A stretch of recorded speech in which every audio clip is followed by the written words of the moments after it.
Assalamualaikum warahmatullahi wabarakatuh. Salam, namo buddhaya, salam kebajikan, salam sejahtera bagi kita semua. Pertama-tama kami ucapkan terima kasih kepada Ibu Ayu Liansah. Kami mendapat kesempatan mempresentasikan mengenai multi agama dalam Bingkai Bhinneka Tunggal Ika. Perkenalkan, kami dari kelompok mandiri yang beranggotakan Nabila Sinar Islami, Satria Ajas Pratama, dan Raisa Fitri. Indonesia merupakan negara yang memiliki agama, ras, suku, budaya yang bermacam-macam. Kami akan memaparkan Indonesia dalam lingkup multi agama.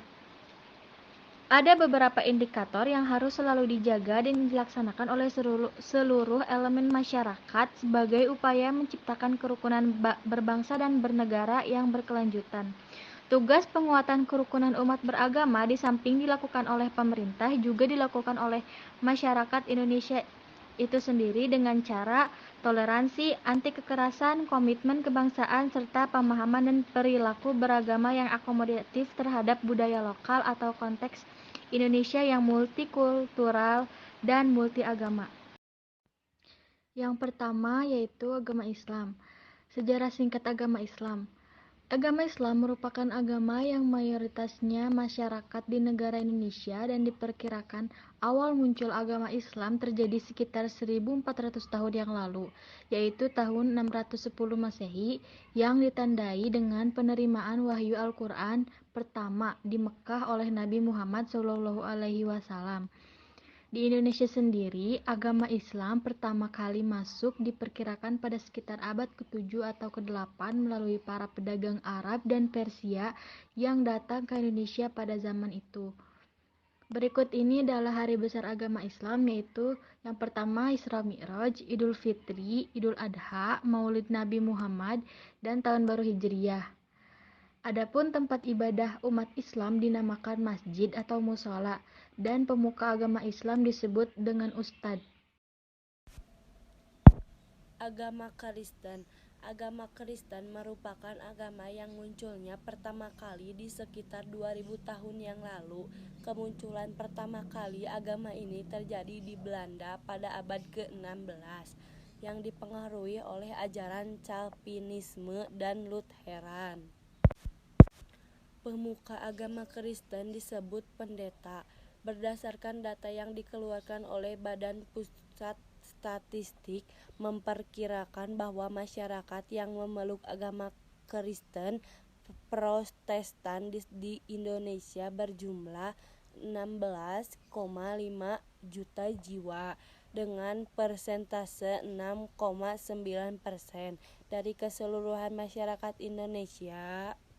Tempat ibadah bagi umat Kristen disebut gereja. Adapun hari-hari besar agama ini yaitu 1. Hari Paskah, 2. Hari Kenaikan Isa Al-Masih, 3. Hari Raya Natal. Agama Hindu. Agama Hindu datang pertama kali ke Indonesia melalui jaringan perdagangan yang terbentang dari Cina hingga India. Perkiraan terjadi pada sekitar awal abad keempat. Kemunculan agama Hindu ditandai dengan berdirinya Kerajaan Kutai dan Tarumanegara yang menganut nilai-nilai Hindu.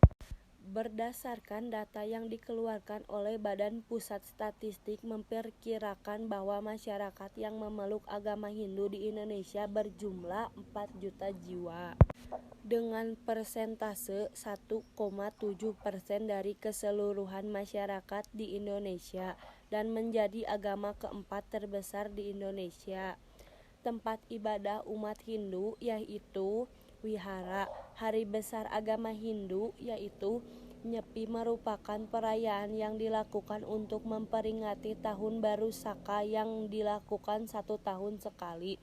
Kuningan merupakan hari suci yang dirayakan setiap 6 bulan sekali, yaitu jatuh tempat setelah 10 hari perayaan dari Hari Galungan.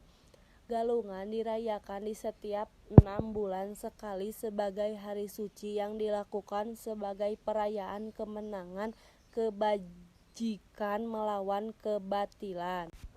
Pemuka agama Hindu disebut Eka Jati, Balikan, Dewi Jati, Sulingi, ataupun pemangku Pinandita.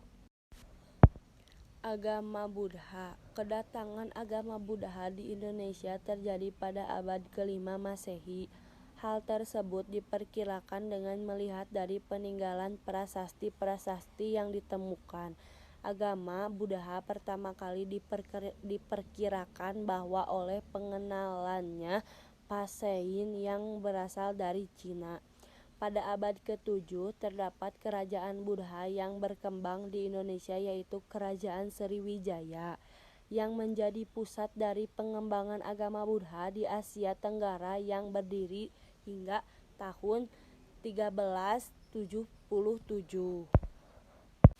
Berdasarkan data yang dikeluarkan oleh Badan Pusat Statistik, diperkirakan bahwa masyarakat yang memeluk agama Buddha di Indonesia berjumlah 1,7 juta jiwa dengan persentase 0,7% dari keseluruhan masyarakat di Indonesia dan menjadi agama kelima terbesar di Indonesia. Kitab suci agama Buddha Pitaka atau keranjang tempat ibadahnya bernama Pura.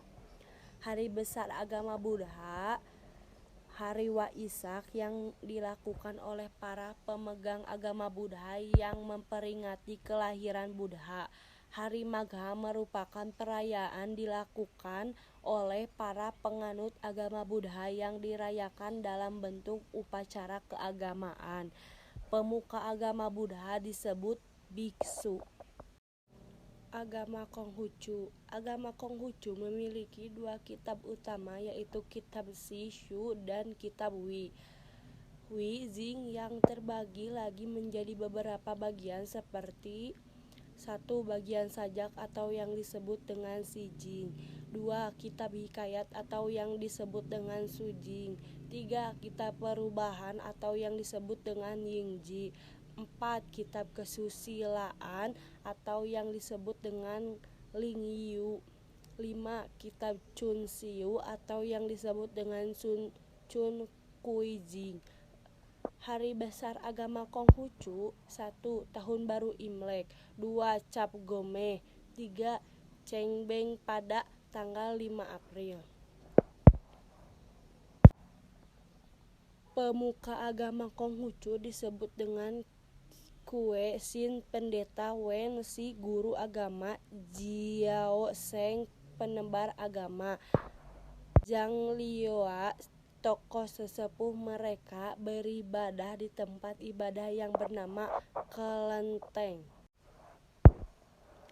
Pada awal pembukaan tadi telah disebutkan kunci dari Bhinneka Tunggal Ika sebagai dasar multi agama. Multi agama adalah toleransi. Sikap toleransi yang dapat kita lakukan dengan mudah di sekitar kita adalah dengan menghargai perbedaan agama. Berikut ini 5 cara menghargai perbedaan agama yang ada di lingkungan sekitar. 1. Tidak mendiskriminasi atau membeda-bedakan orang berdasarkan agama yang dianutnya. 2. Tidak menyakiti atau mengganggu kebebasan orang lain dalam memilih agama dan keyakinan yang akan dianut. 3. Menghormati tetangga atau masyarakat umum yang sedang beribadah sesuai dengan agama dan ajaran yang dianutnya dengan tidak mengganggunya. 4. Menghargai perbedaan kepercayaan dan kebudayaan yang dianut. 5. Membantu kelancaran dan keamanan masyarakat sekitar untuk menunaikan ibadahnya dengan baik. Seperti yang kita tahu, banyak sekali manfaat yang dapat Anda rasakan dengan saling menghargai antar umat beragama. Oleh karena itu, hari ini mari kita lakukan poin tersebut dimulai dari diri sendiri. Sebagai bagian dari penutup, saya ingin mengutip pertanyaan terkenal dari Gus Dur. Ia mengatakan bahwa agama melarang adanya perpecahan, bukan perbedaan.